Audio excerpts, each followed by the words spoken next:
दूनो नैनवा न खोलस।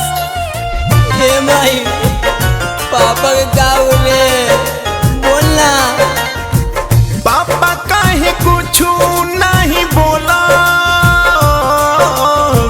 दूनो नैनवा न खोलस। लिपटल बाड़े तिरंगवा में माई कुछ समझ न आवे रे। जुटल बाटे गौवा जवार रे, रोवे पूरा घर परिवार रे। ए माई जुटल बाटे गौवा जवार रे, रोवे पूरा घर परिवार रे।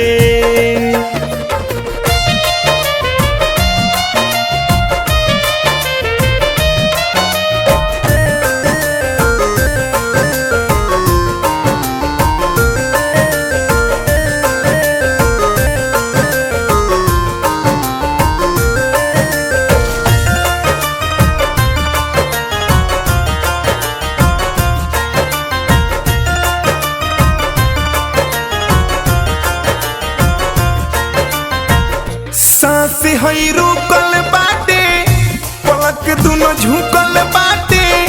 दांत बाटे लागल माई, होठ पूरा सूखल बाटे। पापा ए पापा उठो ना। सांस हई रुकल बाटे, पलक दुनो झुकल बाटे। दांत बाटे लागल माई, होठ पूरा सूखल बाटे। माई रे तारे सभे हित नाता है, इहे सोची दिल घबराता। बिलखत बानी बड़े परेशानी, बात केहू न बतावे रे। पापा के न मिली अब का प्यार रे, रोए पूरा घर परिवार रे। ए माई जुटल बाटे गौवा जवार रे, रोए पूरा घर परिवार रे।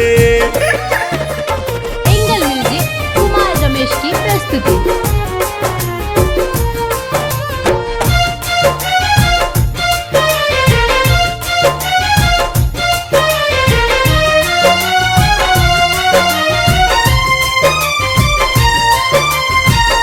जुटल पूरा मीडियो बाटे, आइले इसके डियो बाटे। नजर जिन फेरतानी, बनवत लोगो वीडियो बाटे। ए भैया ए चाचा पापा के गाँव बोलो। जुटल पूरा मीडियो बाटे, आइले इसके डियो बाटे। नजर जिन फेरतानी, बनवत लोगो वीडियो बाटे। पापा काहे तोर से नूरा धोता माई रे, देखियो खड़े रे जान जाता। आइल बाड़े सिमक सिपहिया, सभे फूल माला चढ़ावे रे। मंजित के उजड़ल संसार रे, लगे मर जाई सीना फार रे। हे माई जुटल बाटे गौवा जवार रे, रोए पूरा घर परिवार रे।